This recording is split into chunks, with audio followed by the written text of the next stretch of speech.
So ngayong araw, samahan nyo ako mga classmate at gagawa tayo ng pera gamit ang aking kotse. Let's go! Tayo ay magsiservice ng bridal car.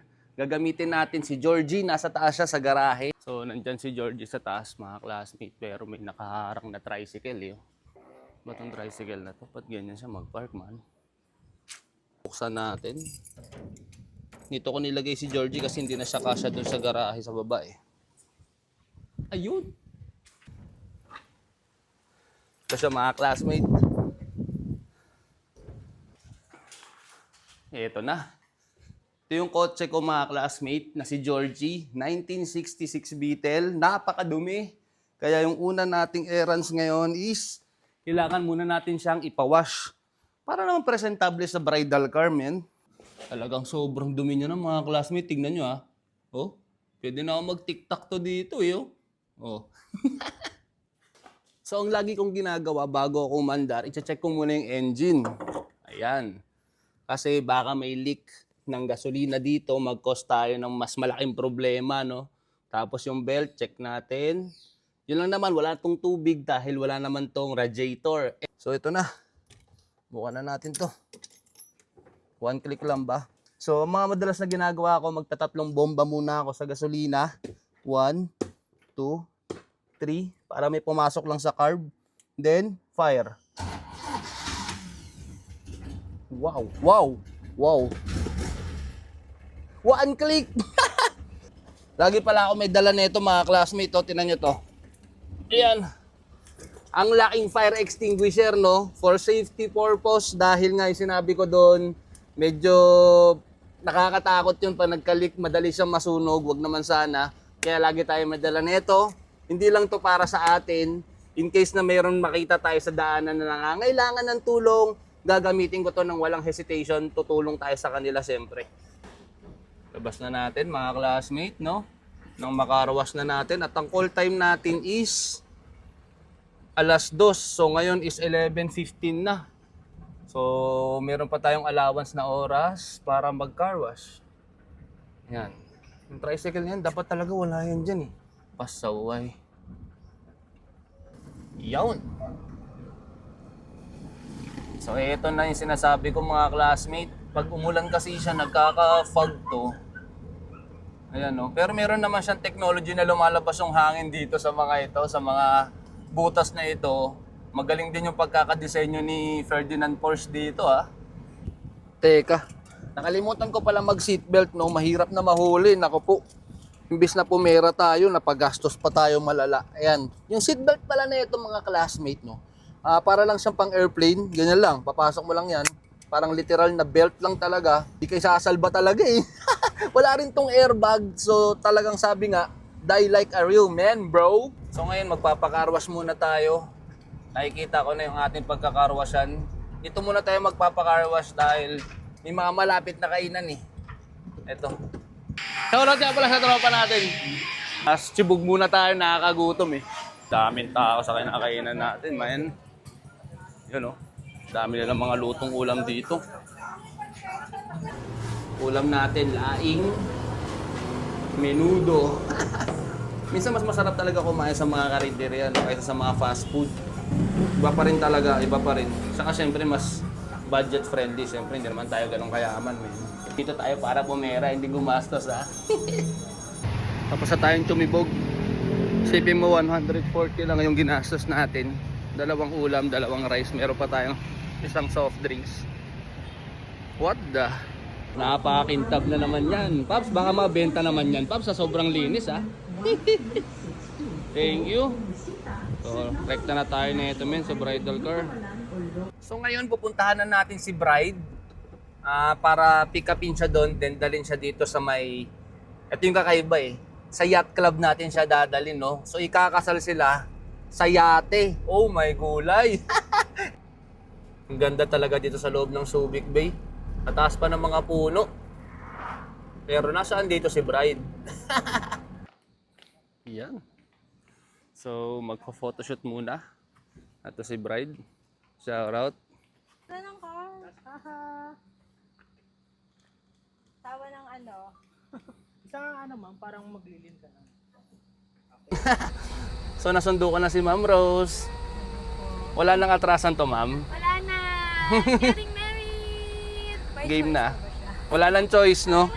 Bawal mag-U-turn, diretso lang tayo. Let's go. Hatid na natin si ma'am.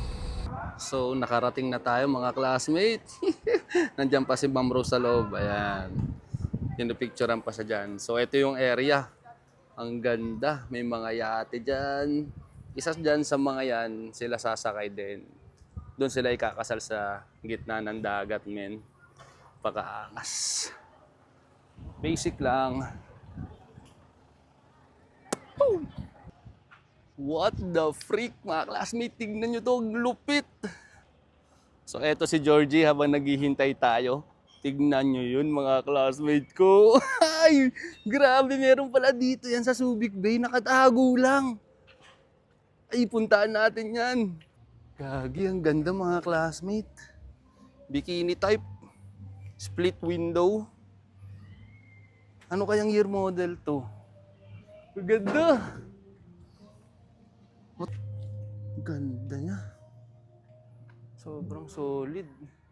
Ano kayang year model to? Meron pa siyang spotlight dito.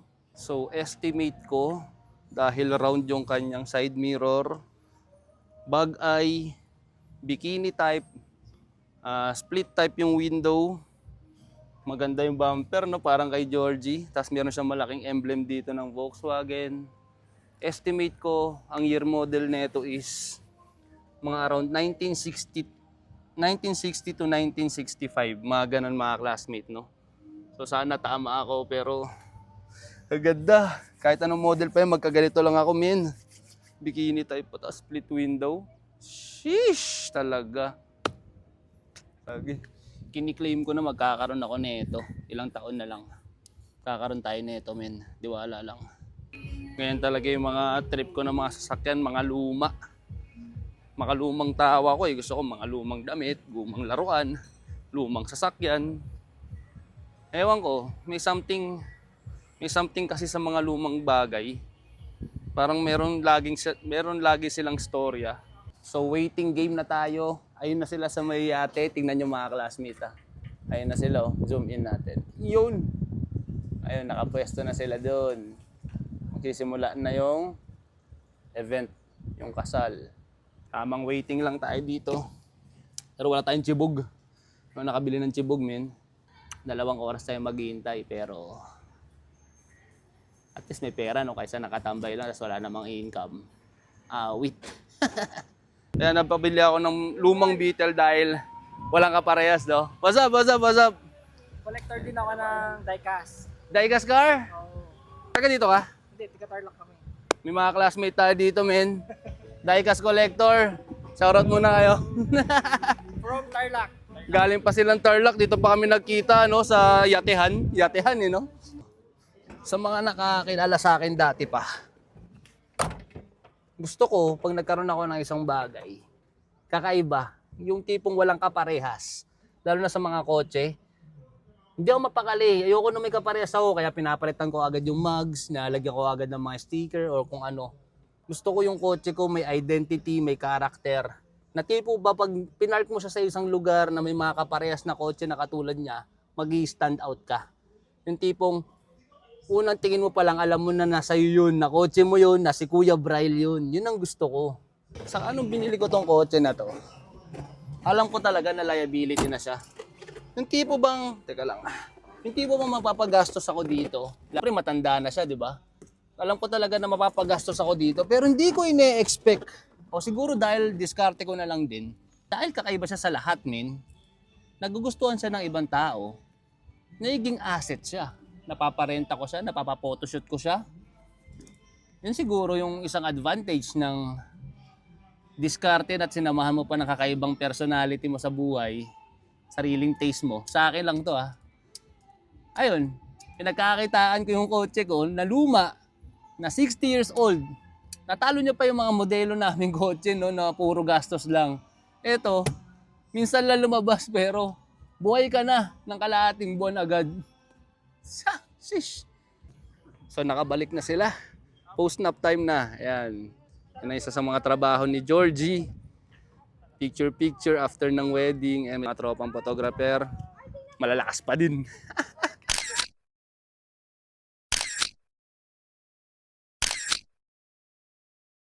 So, tapos na ang ating work mga classmate, tapos na ang ating side hustle. Kumita na naman tayo. Salamat na naman dito sa ating coach na si Georgie. No? Buhay na naman si Kuya Braille. So, yun lang. So, till next time. Ako nga pala si Kuya Braille. Shish!